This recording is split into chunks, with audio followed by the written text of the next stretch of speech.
Assalamualaikum warahmatullahi wabarakatuh. Bismillahirrahmanirrahim. Alhamdulillahirabbil alamin. La ilaha illallah wahdahu la syarikalah, lahul mulku wa lahul hamdu wa huwa ala kulli syai'in qadir. Asyhadu an la ilaha illallah wa asyhadu anna Muhammadan abduhu wa rasuluh. Allahumma shalli ala Muhammad wa ala ali Muhammad kama shallaita ala Ibrahim wa ala ali Ibrahim fil alamina innaka hamidum majid. Alhamdulillah, sahabat-sahabat percikan iman yang Allah muliakan, dengan izin Allah subhanahu wa ta'ala, dengan takdir, dengan rezeki umur yang Allah titipkan kepada kita, kita semua masih dipertemukan di kajian tafsir Al-Hikmah yang biasa kita bahas setiap hari Senin. Hari ini ayat yang sedang kita bahas, ini tafsir yang sedang kita pelajari yang ada di tangan saya ini. Kita sekarang ada di halaman 351. Tepatnya kita membahas surat At-Takwir. Surat ke-81 dan ayat 1 sampai dengan 4 sudah kita bahas. At-takwir itu artinya digulung. Takwir itu artinya sesuatu yang digulung, diremas kan gitu. Seperti sahabat-sahabat mengambil kertas lalu Anda remas begitu ya. Nah, itu takwir. Di sini yang diremas, yang digulung adalah matahari. Idza syamsu kuwirat wa idzan nujumu kadarat. Bintang-bintang berjatuhan. Wa idzal jibalu suyirat. Gunung-gunung dihancurkan. Wa idzal isyaru attilat. Unta-unta yang hamil ditinggalkan. Saya jelaskan kemarin, unta yang hamil itu adalah harta yang pada zaman itu dianggap berharga. Karena unta adalah binatang yang kategorinya mahal. Dan unta yang hamil itu pasti akan memberikan hasil kepada pemiliknya. Ini isyarat, saudara-saudara. Sahabat-sahabat tercinta, pada saat hari kiamat nanti, kita sudah tidak akan memikirkan apa yang jadi milik kita. Sesuatu yang paling berharga pun kita akan tinggalkan. Nah, ayat berikutnya itu 1 sampai dengan 4 sudah kita bahas minggu lalu. Sahabat yang tidak mengikuti kajian ini, Anda bisa lihat arsipnya di Aam Amiruddin Official Channel di YouTube saya, dan Anda bisa lihat, bisa telaah bukan hanya ayat sebelumnya, tapi juga surat-surat sebelumnya yang pernah dibahas di Percikan Iman Pagi. Sahabat bisa lihat lagi, bisa dengarkan lagi, bisa share kepada saudara-saudara yang lain kalau memang itu dirasa banyak kemanfaatannya. Nah, ayat berikutnya, saudara-saudara sekalian, wa idzal wuhusyu husyirat. Bila binatang-binatang liar dikumpulkan. Apa hubungannya kiamat dengan binatang liar? Saudara-saudaraku, zaman dulu ketika belum ada pendeteksi gempa, belum ada ya. Biasanya orang tua kita dulu suka melihat kalau binatang-binatang dari hutan itu turun, itu isyarat akan terjadi gempa. Akan terjadi gunung erupsi, meletus. Karena binatang itu, dia punya sensor terhadap alam yang begitu bagus. Jadi ketika akan ada gempa, kita belum bisa merasakan, itu binatang tuh sudah bisa merasakan. Ada kegelisahan. Begitu. Saya ingat ya, pernah ada gempa di Sukabumi yang nyampe ke kita, ke Bandung. Saat itu kucing saya, jadi kucing teh lagi deket dengan saya. Tiba-tiba dia gelisah, ya kan? Gitu. Gelisah. Sampai saya bingung, ini kenapa ya kucing saya gelisah gitu. Jadi seperti apa ya? Ya gimana sih gelisah? Ya, begitu. Ternyata tidak lama kemudian terasalah ada gempa. Saya ingat itu waktu terjadi gempa yang nyampe ke kita gitu. Saudara-saudaraku tercinta, zaman dulu orang tua kita ketika mereka belum menemukan pendeteksi gempa, pendeteksi gunung meletus, maka detektor yang utamanya adalah mereka lihat binatang-binatang itu turun dari gunung, ya, meninggalkan tempat itu. Nah, Allah berfirman, wa idzal wuhusyu husyirat, bahwa binatang-binatang itu memberikan sinyal akan terjadi peristiwa besar. Karena mereka diberi sensor yang lebih tajam daripada kita ini. Dan apabila binatang-binatang liar dikumpulkan, itu isyarat bahwa binatang liar yang seringkali menyendiri saja, dia akan berkumpul dengan rombongannya ketika akan terjadi suatu kondisi yang mengerikan, ketika alam itu mengalami ketidakseimbangan.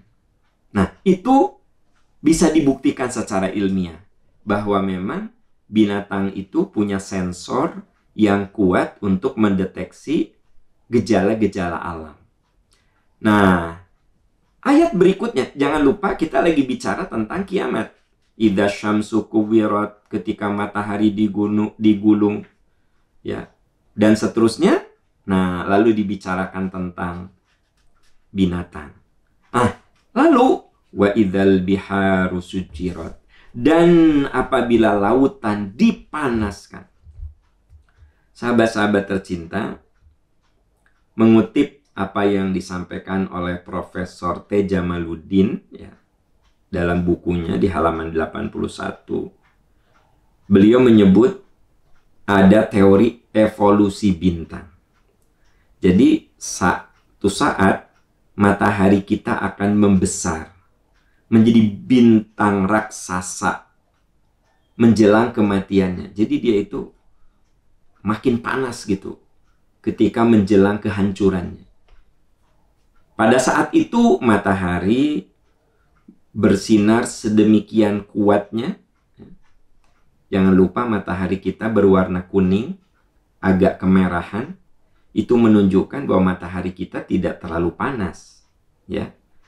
Makanya kenapa bumi itu bisa ditinggali oleh manusia. Satu, karena dia posisinya tidak terlalu dekat kepada matahari, juga tidak terlalu jauh dari matahari, dan matahari kita itu salah satu bintang yang memiliki api yang tidak terlalu panas. Makanya warnanya kuning kemerahan. Gitu. Nah, namun menurut teori evolusi bintang, ketika matahari ini akan mengalami kehancuran, dia lebih panas dari biasanya. Sehingga planet-planet yang ada di sekitar matahari itu akan terbakar. Ya. Masuk, akan dimakan, ditarik dalam bola gas yang sangat besar itu. Tarik. Kejadian inilah yang diisyaratkan di dalam Al-Quran, surat Al-Qiyamah. Anda lihat surat Al-Qiyamah, ya. Yas'alu ayyana yaumul qiyamah. Nah, jadi ingat, saya menggunakan metode Quran bil Quran. Jadi kalau Anda meriset tafsir yang saya tulis, Anda yang sudah pernah belajar ilmu tafsir, sudah bisa baca. Kira-kira metode yang saya pakai ini apa?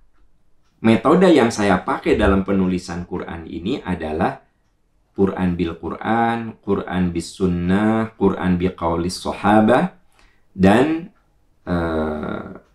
tafsir yang saya pegang ini pernah diriset untuk kepentingan tesis bidang ilmu tafsir oleh salah seorang mahasiswa di salah satu universitas negeri. di Jogja, ya. Nah, saudara-saudaraku sekalian, kalau Anda lihat dari apa yang saya tulis di sini, bahwa Quran itu bisa ditafsirkan, dijelaskan oleh ayat yang lain. Di ayat ini ada kalimat wa idzal biharu sujirat, ketika air laut yang dahsyat. Jangan lupa, bagian yang terbesar dari bumi kita itu laut. Ya nggak? Coba Anda lihat di globe. Ya, coba lihat. Ternyata kan lautan kita lebih luas daripada daratan. Bahkan disinyalir pulau-pulau kecil akan terendam oleh lautan kita. Karena es yang ada di kutub utara, kutub selatan, banyak yang mencair karena mengalami pemanasan global. Pemanasan global itu akan menyebabkan bongkahan-bongkahan es, gunung-gunung es yang ada di kutub utara, kutub selatan ini mencair.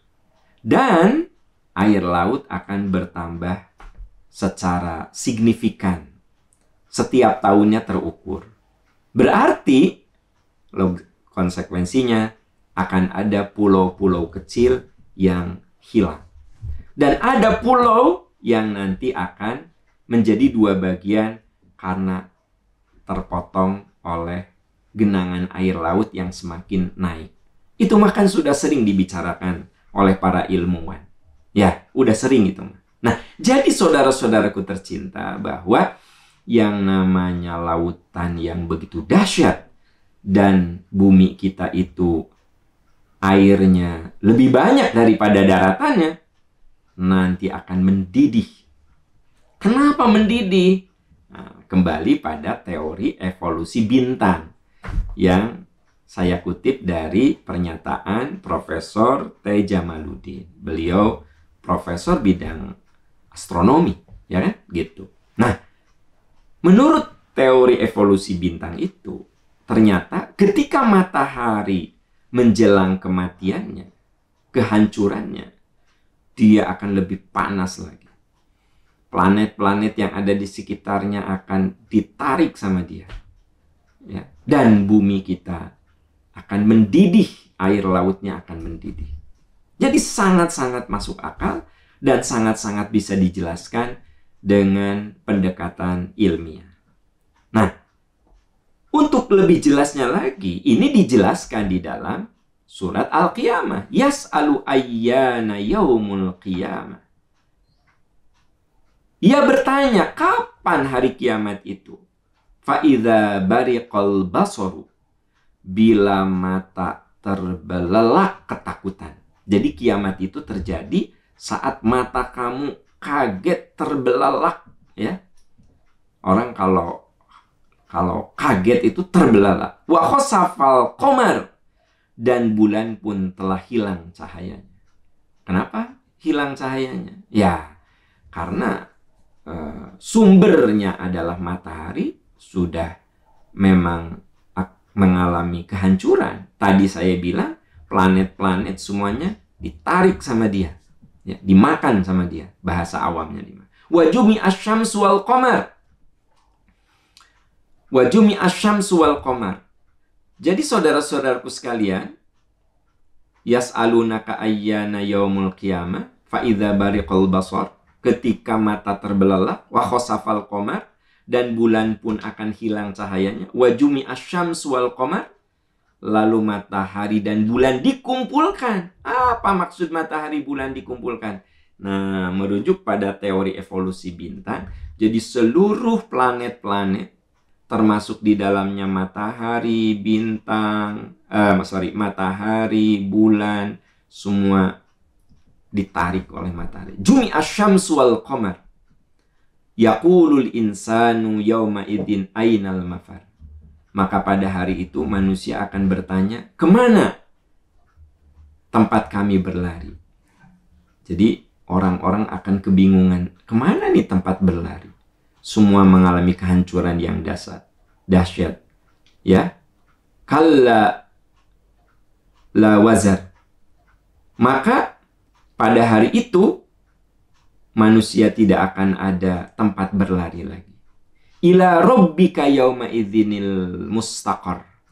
Hanya kepada Tuhan tempat kembali kamu pada hari itu. Jadi saudara-saudaraku sekalian, di dalam surat Al-Qiyamah, jadi Anda coba lihat surat Al-Qiyamah ya, untuk lebih menjelaskan ayat yang sedang saya bahas. Anda cek surat Al-Qiyamah, bacanya bagusnya dari ayat 6. Ayat 6 Anda baca, kemudian di situ ada kalimat wajumi asyamsu wal qamar, di mana bumi, bulan, dan planet-planet lain itu digabung, dikumpulkan dalam dalam matahari, maksudnya ditarik begitu. Yaqulul insanu yawma idzin ainal mafar.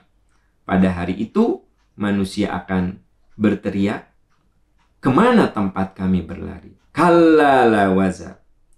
Saat itu tidak ada tempat berlindung. Tidak ada tempat berlindung. Ya. Nah, ila rabbika yauma idzinil mustaqar. Satu-satunya tempat berlindung, kamu hanya kembali pada hari itu kepada Tuhan. Yunabba'ul insanu yauma idzin bima qaddama wa akhar. Pada hari itu akan diberitakan kepada manusia tentang apa yang telah dikerjakannya dan apa yang dilalaikannya. Tuh, teman-teman.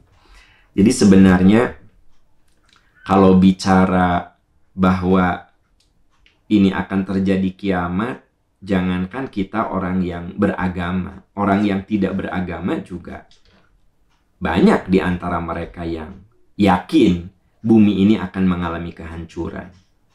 Mereka tidak beragama, tapi yakin. Hanya mereka menganggap kehancuran itu ujung, ending, the end of the universe. Itu ujung dari kehancuran alam semesta. Hanya sampai di situ. Ya. Kalau orang yang tidak bertuhan, kalau orang sekuler, mereka mengatakan ya alam ini akan mengalami kehancuran.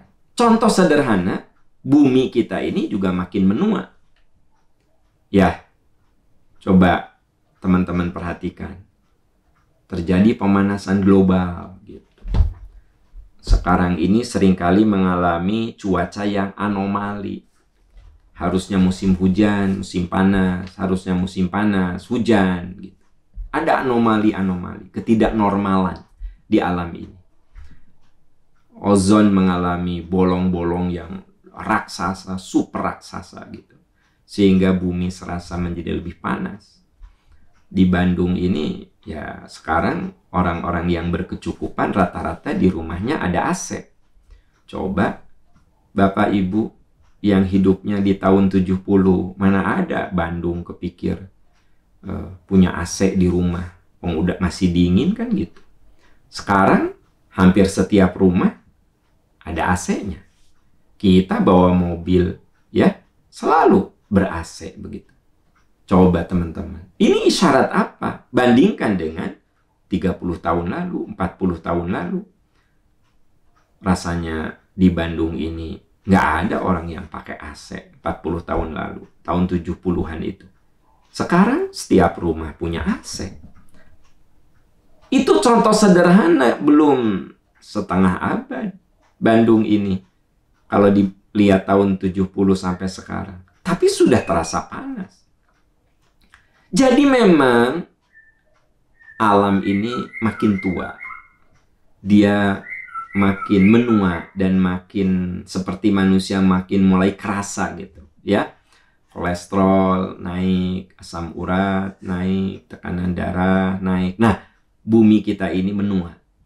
Nah, seiring dengan penuaan bumi, maka banyak pakar yang memperkirakan memang alam kita akan mengalami kehancuran. Berbagai teori dimunculkan. Nah, Allah berfirman bahwa emang alam ini akan mengalami kehancuran yang suka disebut dengan kiamat. Hanya bedanya kalau kita ini menganggap kiamat bukan ujung, kiamat itu awal kehidupan baru. Yunabba'ul insanu yawma idzim bima qaddama wa akhar. Surat Al-Qiyamah ayat 13. Setelah terjadi kehancuran itu, akan diberitakan kepada manusia tentang apa yang telah dikerjakannya dan apa yang telah dilalaikannya. Balil insanu ala nafsihi basirah. Bahkan manusia itu akan jadi saksi atas apa yang dikerjakannya sendiri. Nah, jadi teman-teman, sahabat-sahabat, sebenarnya apa yang kita kerjakan itu nggak perlu saksi orang gitu. Diri kita juga bisa menjadi saksi. Ketika saya berbuat maksiat, sebenarnya jiwa saya, kulit saya, mata saya, kaki saya, itu cukup menjadi saksi. Jadi tidak perlu mendatangkan saksi-saksi, nanyain orang, nggak usah. Balil insanu ala nafsihi basirah. Manusia itu akan menjadi saksi atas apa yang dilakukan. Ya nggak? Coba, sahabat-sahabat, mari kita jujur terhadap diri kita. Kita bisa tahu persis mana yang kategorinya khianat, mana yang kategorinya jujur, mana yang kategorinya jahil, mana yang kategorinya iseng, mana yang kategorinya syukur, mana yang kategorinya kufur, mana yang kategorinya pamer, mana yang kategorinya berterima kasih. Kita itu tahu. Bener nggak? Betul nggak? Sok. Balil insanu ala nafsihi basirah. Nggak usah jauh-jauh. Manusia akan menjadi saksi atas dirinya sendiri. Walau alqa ma'adhirah. Meskipun ia mengemukakan banyak alasan. Jadi pada akhirnya manusia itu akan menjadi saksi dirinya sendiri. Makanya ingat di ayat lain yang sering saya kutip dan Bapak Ibu sahabat-sahabat hafal itu. Di surat Yasin, al-yawma nakhtimu ala afwahihim wa tukallimuna aydihim wa tashhadu arjuluhum bima kanu yaksibun. Pada hari kiamat nanti kami tutup mulut mereka. Dan tangan kaki akan menjadi saksi, kulit akan menjadi saksi atas apa yang sudah kita perbuat. Nah, sahabat-sahabat tercinta, jadi ayat 1 sampai dengan ayat 6 itu bicara fenomena alam. Dari mulai matahari digulung, bintang-bintang berjatuhan, kemudian saat itu binatang-binatang memberikan isyarat, ya, akan terjadinya kehancuran. Bahkan digambarkan lebih detail di mana lautan akan mendidih karena matahari kita makin membesar, makin mendekat. Dikatakan mendekat karena buminya makin mendekat matahari. Sehingga di surat Al-Qiyamah digambarkan bahwa semua disatukan di matahari, ditarik, ditelan oleh matahari. Nah, lalu ada lagi.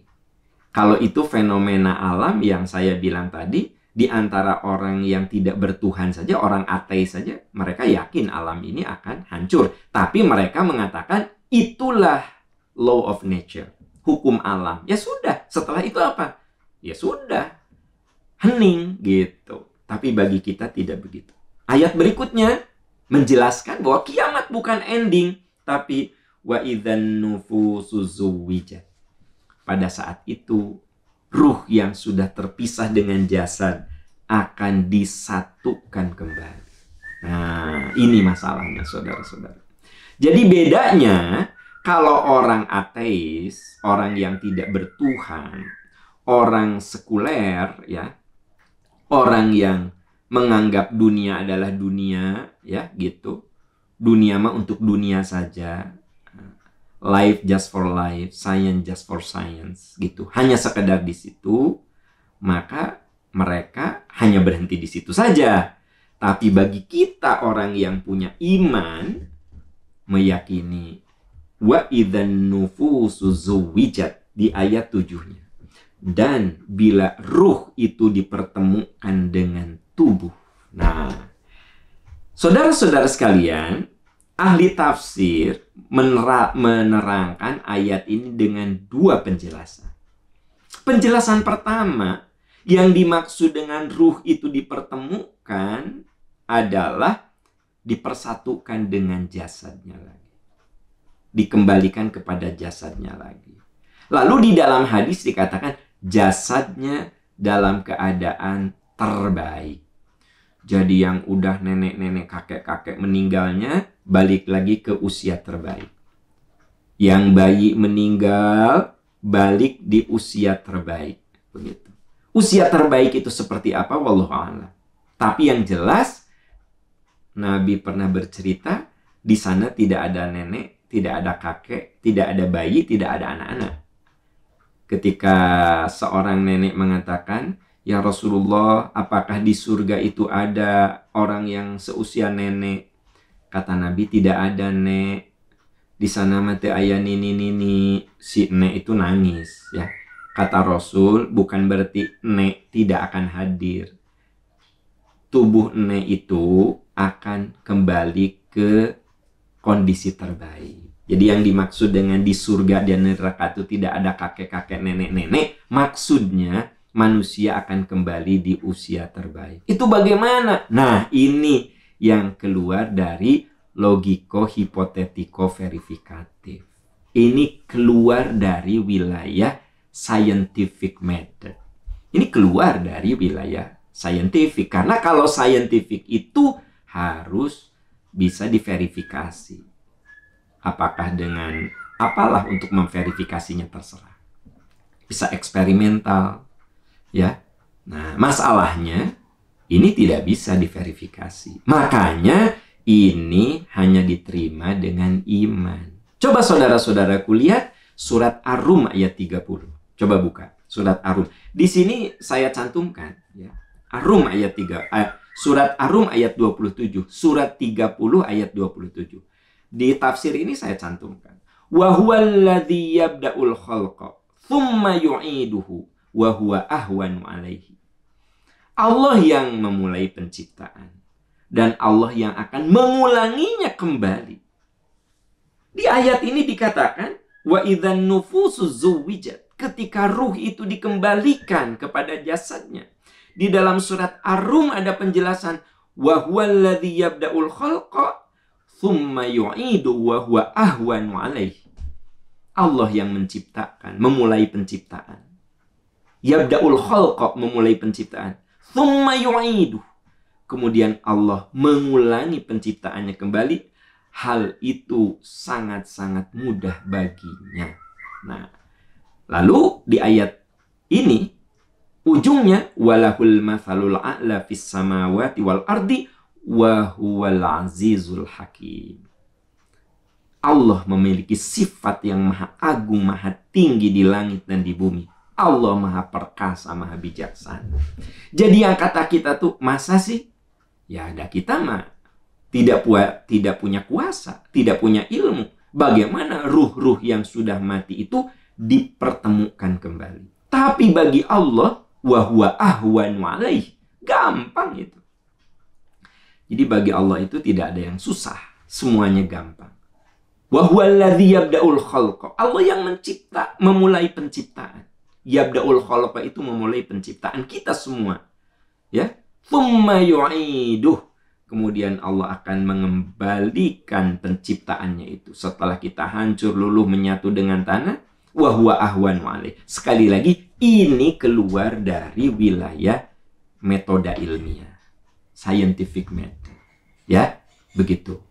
Nah, ini pendekatannya adalah pendekatan keimanan. Makanya apa bedanya science dan religion? Kalau science itu harus bisa dibuktikan. Harus logis. Harus empirical. Itu science. Kalau religion, itu ada yang masuk dalam kategori ideological involvement. Ya, kita yakin akan informasi yang datang dari Allah. Makanya yang namanya science dan religion itu bisa saling komplementer. Kesalahan kita ketika menabrakkan science dan religion. Ketika kita mengadukan, menabrakkan, mengkonfrontir science dan religion. Padahal science dan religion itu bisa duduk berdampingan. Satu sama lain punya wilayahnya dan satu sama lain saling menguatkan. Nah, makanya Einstein pernah mengatakan ketika sains tidak didampingi dengan agama, itu tentu saja akan berbahaya. Dan ketika agama tidak didampingi dengan sains, maka tentu saja akan menimbulkan kelemahan. Berarti apa? Sains dan religion, agama dan ilmu itu kan dua hal yang tidak perlu dikontradiktifkan. Dua hal yang berdampingan dan saling komplementer. Jadi ketika logika kita sudah mentok, nah disitulah bicara agama. Begitu. Nah, ketika kita bicara tentang hal-hal yang bersifat fisik biologis, nah itulah wilayah sains. Tapi begitu keluar dari wilayah itu, kehidupan sesudah mati, kebangkitan, nah itu masuk dalam wilayah ideological involvement. Pada wilayah agama, saudara-saudara sekalian. Ini yang dijelaskan di dalam surat Ar-Rum ayat 27, wa huwallazi yabda'ul khalqa tsumma yu'iduhu wa huwa ahwanu 'alaihi. Berarti ini iman yang bicara. Allah yang memulai penciptaan, Allah yang akan mengembalikan kamu, dan itu mudah bagi Allah. Walahul matsalul a'la fis samawati wal ard. Dan milik Allah sifat yang maha tinggi di langit dan di bumi. Jadi ketika berbicara tentang Allah berkuasa mempertemukan ruh dengan jasad, mengembalikan penciptaan, ada kalimat walahul matsalul a'la. Allah memiliki sifat yang maha tinggi di langit dan di bumi. Wa huwal azizul hakim. Dan Allah maha perkasa, maha bijaksana. Nah itu pengertian pertama dari dipertemukannya ruh-ruh. Kalau kita baca komentar-komentar para ahli tafsir yang saya rangkum di sini. Pertama, bahwa memang dikembalikan lagi. Yang kedua, bisa jadi yang dimaksud dengan wa idzan nufusu zuwijat, apabila ruh itu dipertemukan dengan tubuh, setiap orang akan dihimpun pada kelompok yang sejenis. Nah, kalau ini teman-teman sekalian ya, bisa dilihat di surat Al-Waqi'ah. Surat Al-Waqi'ah. Wa kuntum azwajan thalatha. Kamu akan menjadi 3 golongan. Jadi pengertian yang kedua yang dimaksud bahwa ruh itu dipertemukan dengan tubuhnya, maksudnya manusia akan dibagi dalam 3 kelompok. Seperti yang dijelaskan di dalam Al-Waqi'ah ayat 7. Wa kuntum azwajan thalatha. Kamu menjadi 3 golongan. Fa ashabul maimanati ma ashabul maimanah. Yaitu golongan kanan. Alangkah mulia golongan kanan. Jadi nanti kita akan dikelompokkan. Ada golongan kanan. Wa ashabul masy'amati ma ashabul masy'amah. Golongan kiri, dan betapa sengsaranya golongan kiri. Was-sabiquna as-sabiqunal awwal. Was-sabiquna as-sabiqun. Kemudian kelompok yang ketiga adalah kelompok as-sabiqun. Ulaikal muqarrabun. Mereka itulah orang yang didekatkan kepada Allah fi jannatin na'im, dalam surga yang penuh kenikmatan. Nah, jadi menurut ayat ini, saudara-saudaraku sekalian, Al-Waqi'ah lihat ya, ayat 7-12, bahwa pertama ada kelompok kanan. Kelompok kanan ini sebenarnya kelompok beruntung. Ma ashabul maimanah. Betapa beruntungnya kamu menjadi kelompok kanan. Wa ashabul masy'amah, yang kedua kelompok kiri. Betapa ruginya kelompok kiri. Kelompok kiri ini mereka yang saat mati saja sudah berteriak. Anda lihat misalnya di Al-Mu'minun, surat Al-Mu'minun ayat 99, surat Al-Mu'minun ayat 99-100, ashabul masy'amah ini ketika mati saja dia teriak. Rabbirji'un la'alli a'malu sholihan fi matarakt. Tuhan, kembalikan ruh ke dalam jasad saya agar saya tidak melalaikan apa yang dulu pernah saya lalaikan. Na'udzubillah. Bapak Ibu, kita berdoa agar kita, anak cucu kita, saudara-saudara kita jangan sampai menjadi orang yang menyesal saat mati. Begitu syakaratul maut mendekat, baru ya Allah, aku belum berbekal. Makanya kan saya tidak bosan-bosan mengajak dan mengingatkan diri saya. Untuk apa? Kalau ada rezeki berwakaf, berinfak, berzakat, berbagi. Ya enggak? Kalau lagi sehat, banyak dekatkan diri kepada Allah. Gitu. Kalau kita lagi dapat kenyamanan, wa ahsin kama ahsanallahu ilaik. Berbuat baiklah kepada orang lain sebagaimana Allah sudah banyak berbuat baik pada diri kita. Ya, saya berulang-ulang menyampaikan itu supaya kita bisa saling mengingatkan. Ketika saya cerita hal itu sebenarnya mengingatkan diri saya bahwa ketika kita punya keleluasaan, kita kudu banyak dekat dengannya. Tapi ketika kita dapat kekurangan harta, penuh penderitaan, kita katakan ini bagian yang saya lewati, harus saya sabar. Karena nanti ada kehidupan yang lebih abadi dari sekarang ini. Semoga dengan begitu kita termasuk ashabul maimanati ma ashabul maimanah.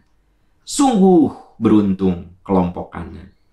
Wa ashabul masy'amati ma ashabul masy'amah. Dan sungguh rugi kelompok kiri. Golongan kiri, yaitu golongan yang ketika dia mati saja, ini sebelum kebangkitan, sebelum kiamat, saat mati saja dia bilang, Rabbirji'un la'alli a'malu sholihan. Tuhan balikin saya ke dunia. Nah, yang lebih dahsyat wasabiquna sabiqun. Nah, ini kelompok yang ada di paling depan gitu. Jadi as-sabiqun itu paling depan. Di belakang as-sabiqun adalah ashabul yamin, ya, ashabul maimanah, golongan kanan. Yang paling rugi adalah ashabul masy'amah, golongan yang paling kiri, yang paling belakang. Nah, di sini ada kata-kata wasabiqun as-sabiqun ulaikal muqarrabun. Ada lagi yang lebih level dari tinggi ashabul yamin adalah as-sabiqun al-awwalun. Mereka adalah hamba-hamba Allah yang didekatkan fi jannatin na'im, dalam surga yang penuh kenikmatan. Saudara-saudaraku tercinta, ini 3 kelompok yang Allah jelaskan. Yang dijelaskan dalam wa idzan nufusu zuwijat, apabila ruh itu dikembalikan kepada jasad. Itu mengandung 2 makna, bahwa memang kita akan dikembalikan lagi. Tubuh kita, kulit kita, mata kita, tangan kita jadi saksi.